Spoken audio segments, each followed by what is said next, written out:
Baik, sebelum kita memulai pembelajaran pada pagi hari ini, saya akan memimpin doa terlebih dahulu. Menurut keyakinan kita masing-masing, berdoa dimulai.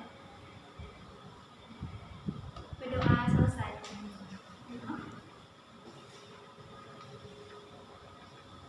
Baik, pada pagi hari ini kita akan belajar tentang konsep berpikir sejarah. Ada yang tahu konsep berpikir sejarah sebelumnya atau sudah belajar seperti itu?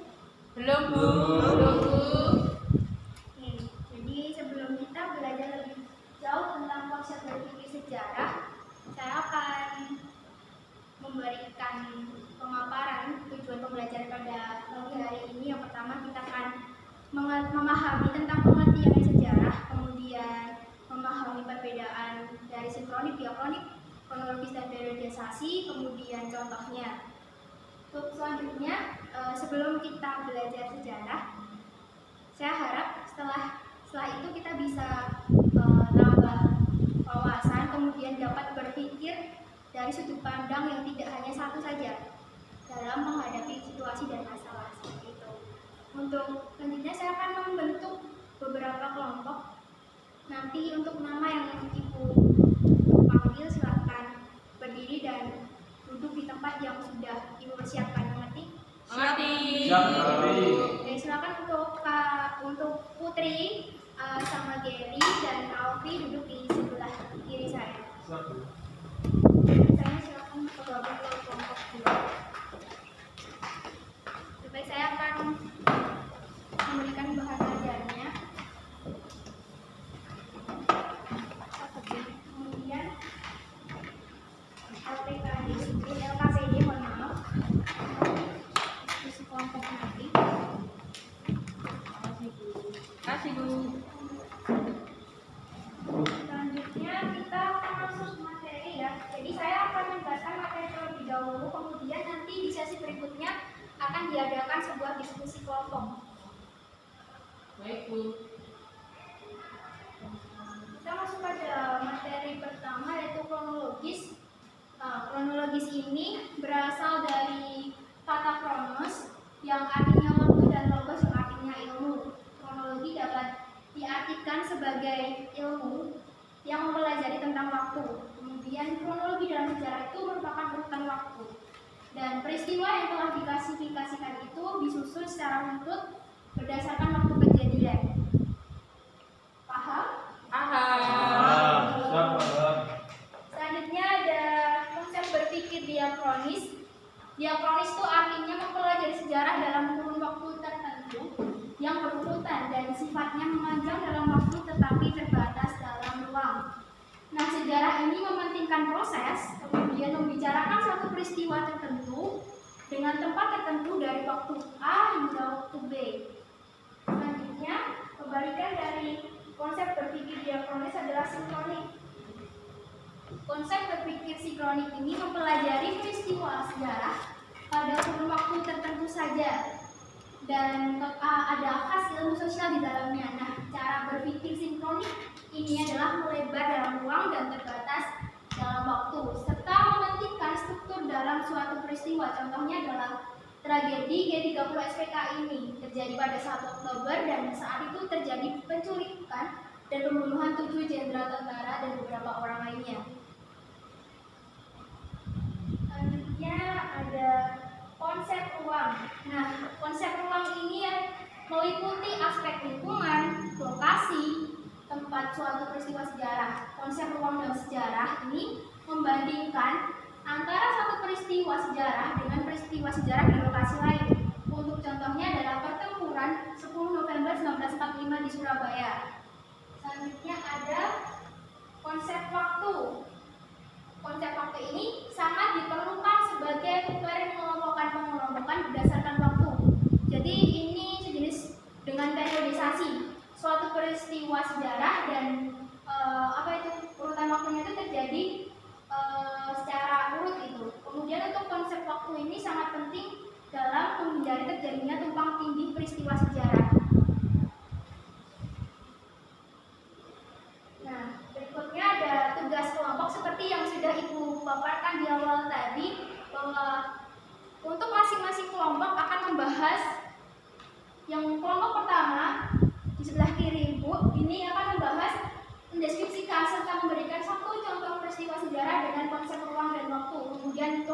kelompok 2 di sebelah kanan Ibu akan menjelaskan, mendeskripsikan serta memberikan satu contoh peristiwa sejarah yang termasuk kronologi dan atau periodisasi dalam sejarah. Sampai sini paham? Paham. Oke. Selanjutnya nanti untuk jawabannya silahkan dikerjakan di lembar jawab yang sudah Ibu berikan tadi. Untuk sumber belajarnya juga sudah Ibu berikan. Untuk sumber belajar e-modulnya sudah Ibu kirim dalam grup WhatsApp kalian, grup WhatsApp kelas. Kemudian nanti setelah selesai diskusi, salah satu dari kalian bisa mempresentasikan hasil diskusi tersebut. Bisa dimengerti? Mengerti. Mungkin diskusinya dimulai dari sekarang. Baik.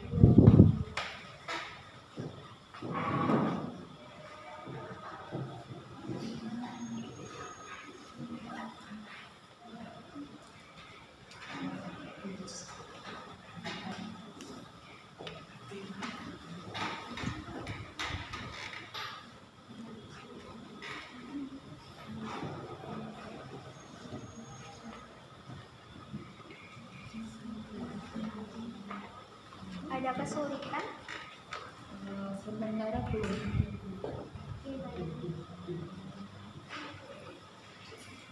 Dari kelompok punya apa ada kesulitan? Belum. Sudah dikerjakan ya, kalau mungkin kesulitan bisa ditanyakan.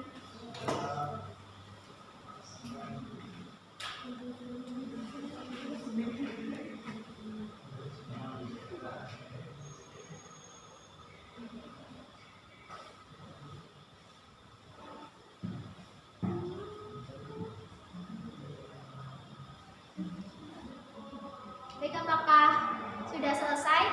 Sudah. Oke, mungkin dari kelompok pertama ada yang ingin mempresentasikan hasilnya? Silahkan dibacakan. Kak Putri. Putri. Baik. Baik, jangan ramai dulu ya. Kita beri waktu pada Putri untuk menyampaikan hasil presentasinya. Gimana Kak Putri, ada kesulitan? Di sini atau di depan? Di situ saja. Oke. Baik, singkat saja ya Pak. Oh ya.